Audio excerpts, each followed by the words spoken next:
இயேசு கிறிஸ்துவின் இனிய நாமத்தில் வாழ்த்துக்கள். இந்த நாளிலும் யோவான் எழுதின சுவிசேஷம் 1வது அதிகாரம் 4ஆம் வசனத்தினுடைய பின்பகுதியையும் 5ஆம் வசனத்தையும் நாம் தியானிக்கலாம். அந்த ஜீவன் மனுஷருக்கு ஒளியாய் இருந்தது, அந்த ஒளி இருளிலே பிரகாசிக்கிறது, இருளானது அதை பற்றி கொள்ளவில்லை என்று பார்க்கிறோம்.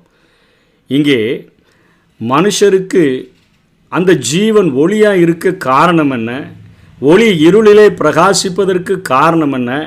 இருளானது அதை பற்றி கொள்ளவில்லை என்று சொல்லி யோவான் எதை குறிப்பிடுகிறான் என்று சொன்னால், தேவனுடைய ஒளியானது எப்பொழுதும் பிரகாசித்து கொண்டு தான் இருக்கிறது. மனிதன் அவன் இருளாக மாறிவிட்டபடியினால், அதை புரிந்து கொள்ளாமல் இருக்கிறபடியினால், அவரிடத்தில் விசுவாசமாக இருக்கிறவர்களை, அவருடைய முகத்தை நோக்கி பார்க்கிறவர்களை, அவரிடத்தில் வந்தவர்களை அவர் பிரகாசிக்கிறவராக இருக்கிறார் என்கிறதை உணர்த்தி வைக்கும் வண்ணமாகத்தான் இந்த வசனத்தை இங்கே யோவான் எழுதுகிறார். யோவான் 3ஆம் அதிகாரம் 19ஆம் வசனத்தில், ஒளியானது உலகத்திலே வந்திருந்தும் மனுஷருடைய கிரியைகள் பொல்லாதவைகளாய் இருக்கிறபடியால் அவர்கள் ஒளியை விட இருளை அவர்கள் அதிகமாக விரும்புகிறபடியினால அவர்கள் இருளிலே வாழ்ந்து கொண்டிருக்கிறார்கள் என்று வேதம் நமக்கு சொல்லுகிறது. ஒளியானது உலகத்தில் வந்திருந்தும் மனுஷனுடைய கிரியைகள் பொல்லாதவைகளாய் இருக்கிறபடியினால் என்று சொல்லி நாம் பார்க்கிறோம். பகலிலே குளிர்ச்சியான வேளையிலே தோட்டத்தில் உலாவுகிற ஆண்டவருடைய சத்தத்தை அவர்கள் பாவம் செய்கிறதற்கு முன்பாக கேட்டு தேவனோடு கூட சஞ்சரித்து கொண்டிருந்தவர்கள் பாவம் செய்த பொழுது, அவர்களுடைய கிரியைகள் பொல்லாதவைகளாய் மாறின பொழுது, சாத்தானுடைய சத்தத்திற்கு செவி கொடுத்த பொழுது அவர்கள் அத்தி மரங்களுக்குள்ளாக ஒளிந்து கொண்டதை நாம் பார்க்கிறோம். தங்களை மறைத்து கொள்ளுகிறதற்கு ஒரு இருள் தேவை என்று சொல்லி அவர்கள் கடந்து சென்றதை முதல் மனிதனாக முதல் மனுஷியாக உருவாக்கப்பட்டவர்கள் செய்த பாவத்தின் நிமித்தமாக அவர்கள் ஒளிகிற, தங்களை மறைத்து கொள்ளுகிற இருளை விரும்பித்தான் அந்த வெளிச்சமாயிருக்கிற ஆண்டவரிடத்திலிருந்து தேவன் ஒளியாயிருக்கிறார், அவரில் எவ்வளவேனும் இருளில்லை என்று சொன்ன அவரிடத்திலிருந்து மனிதன் தன்னை ஒளித்து கொள்ளுகிறதற்கு முயற்சி எடுக்கிறான் என்று சொல்லி பார்க்கிறோம். அதனை போல அவனுடைய கிரியைகள் பொல்லாதவைகளாய் இருக்கிறபடினால் என்று சொல்லி பார்த்தோம். அதனைத் தொடர்ந்து ரோமர் 1வது அதிகாரத்திலே அங்கே பவுல் அப்போஸ்தலன் ரோமருக்கு எழுதும்பொழுது 18ஆம் வசனத்திலிருந்து 21வது வசனம் வரையிலும் குறிப்பிடுகிறார். சத்தியத்தை அநியாயத்தினாலே அடக்கி வைக்கிற மனுஷனுடைய எல்லா விதமான அவபக்திக்கும் அநியாயத்துக்கும் விரோதமாய், அவபக்தி அநியாயத்துக்கு விரோதமாய் தேவ கோபம் வானத்திலிருந்து வெளிப்படுத்தப்பட்டிருக்கிறது. தேவனை குறித்து அறியப்படுவது அவர்களுக்குள்ளே வெளிப்படுத்தப்பட்டிருக்கிறது. தேவனே அதை அவர்களுக்கு வெளிப்படுத்தி இருக்கிறார். எப்படி என்றால், காணப்படாதவைகளாகிய அவருடைய நித்திய வல்லமை, தேவத்துவம் என்பவைகள் உண்டாக்கப்பட்டிருக்கிறவைகளினாலே உலகம் உண்டானது முதற்கொண்டு தெளிவாய் காணப்படும். ஆதலால் அவர்களுக்கு போக்கு சொல்ல இடமில்லை. அவர்கள் தேவனை அறிந்தும் அவரை தேவன் என்று மகிமைப்படுத்தாமலும் ஸ்தோத்திரியாமலும் இருந்து தங்கள் சிந்தனைகளினாலே வீணரானார்கள். உணர்வில்லாத அவர்களுடைய இருதயம் இருளடைந்தது என்று பார்க்கிறோம். அவர்கள் அழிவில்லாத தேவனுடைய மகிமையை 23வது வசனத்தில் அழிவுள்ள மனுஷர்கள், பறவைகள், மிருகங்கள், ஊரும் பிராணிகள் ஆகிய இவைகளுடைய ரூபங்களுக்கு ஒப்பாக மாற்றினார்கள் என்று பார்க்கிறோம். இன்றைக்கு சங்கீதக்காரன் வானத்தை பார்க்கும் பொழுது, விண்மீனை நோக்கும் பொழுது அருமையாய் சொல்லுகிறான், அந்த காணப்படாத அவருடைய நித்திய மகிமையை, அவருடைய வல்லமையை, அவருடைய தேவத்துவத்தை காணப்படுகிற அந்த நட்சத்திரங்களை பார்க்கும் பொழுது, விண்மீன்களை பார்க்கும் பொழுது, சூரிய சந்திரங்களை பார்க்கும் பொழுது, ஆகாய விரிவை உண்டாக்கின ஆண்டவரை பார்க்கும் பொழுது சங்கீதக்காரன் சொல்லுகிறான், மனுஷனை நீர் நினைக்கவும் அவனை விசாரிக்கவும் அவன் எம்மாத்திரம் என்று சொல்லுகிறான். அப்படிப்பட்ட ஒரு நித்திய வல்லமையை, தேவத்துவத்தை, காணப்படாத அந்த வல்லமை உண்டாக்கி இருக்கிறவைகளை பார்க்கும் பொழுது, அண்ட சராசரங்களை உண்டாக்கின ஆண்டவர் எவ்வளோ பெரிய ஆண்டவர் என்று சொல்லி உச்ச அதிகாரத்தினால்தான் இந்த உலகம் உண்டாக்கப்பட்டிருக்கிறது. பிதா இணைந்திருக்கிறார், குமாரன் இணைந்திருக்கிறார், பரிசுத்த ஆவியானவர் இணைந்திருக்கிறார். இருக்கிறார். திரியேக தேவனினால் உச்ச அதிகாரத்தினால் உலகங்கள் உண்டாக்கப்பட்டிருக்கிறது. ஆனால் அவைகளை கொண்டு அழிவில்லாத தேவனுடைய மகிமையை அழிவுள்ள மனுஷர்கள், பறவைகள், மிருகங்கள், ஊரும் பிராணிகள் ஆகிய இவைகளுடைய ரூபங்களுக்கு அவைகளை தெய்வங்கள் என்று சொல்லி சிருஷ்டியை வணங்க ஆரம்பித்தபடியினாலே உணர்வில்லாத அவர்களுடைய இருதயமானது இருளடைந்தது என்று சொல்லி பார்க்கிறோம்.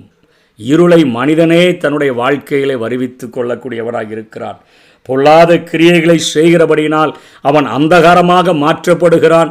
அவனுடைய வாழ்க்கையானது இருளடையக்கூடியதாக இருக்கிறது.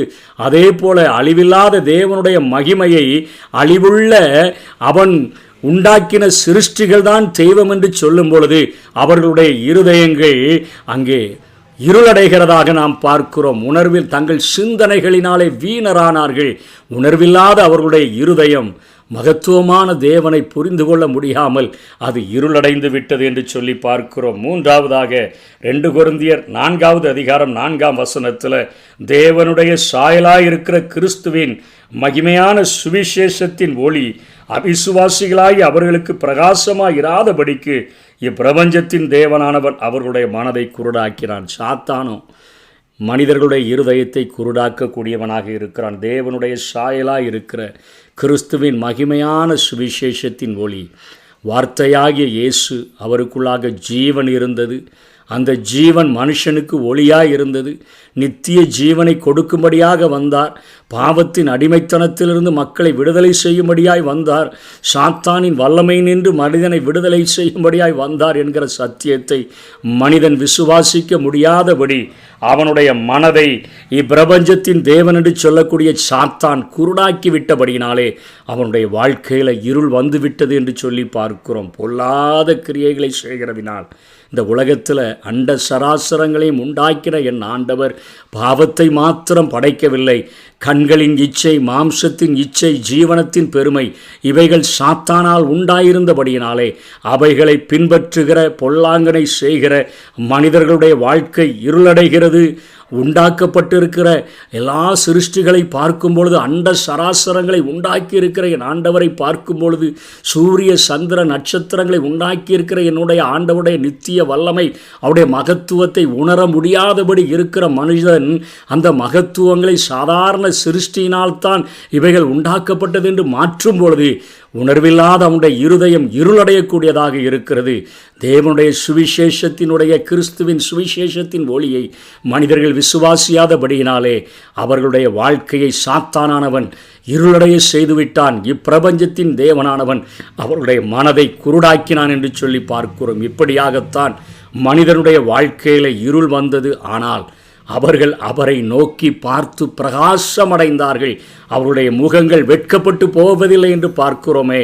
எந்தெந்த ஒரு மனுஷன் அவரை நோக்கி பார்க்கிறார்களோ அவருடைய வாழ்க்கை ஆண்டவராகிய இயேசு கிறிஸ்து இன்றைக்கும் பிரகாசமாய் மாற்றக்கூடியவராக இருக்கிறார். அவருடைய முகத்தை நோக்கி பார்ப்போம், சுவிசேஷத்தை விசுவாசிப்போம், நம்முடைய வாழ்விலை ஒளியேற்றுவோம். நாம் வெளிச்சத்தின் பிள்ளைகளாய் வாழ்கிறதற்கு அழைக்கப்பட்டிருக்கிறோம். நீங்கள் உலகத்துக்கு வெளிச்சமாயிருக்கிறீர்கள் என்று சொன்னாரே, அந்த வாழ்க்கையை வாழ பிரயாசப்படுவோம். கர்த்தர் தாமே நம்மை ஆசீர்வதிப்பாராக. ஆமென். பள்ளத்தின் நடுவில் நான் நடந்தேன், அச்சத்தின் உச்சத்தை பார்த்தேன். ஒளியில்லா இருளில் நான் நடந்தேன், இயேசுவில்லா வாழ்வை நான் வெறுத்தேன். பள்ளத்தின் நடுவில் நான் நடந்தேன், அச்சத்தின் உச்சத்தை பார்த்தேன். ஒளியில்லா இருளில் நான் நடந்தேன், இயேசுவில்லா வாழ்வை நான் வெறுத்தேன். உடைத்தீர், உருவாக்கினீர், சிட்சித்தீர், சீர்படுத்தினீர், புடமிட்டீர், புதிதாக்கினீர்,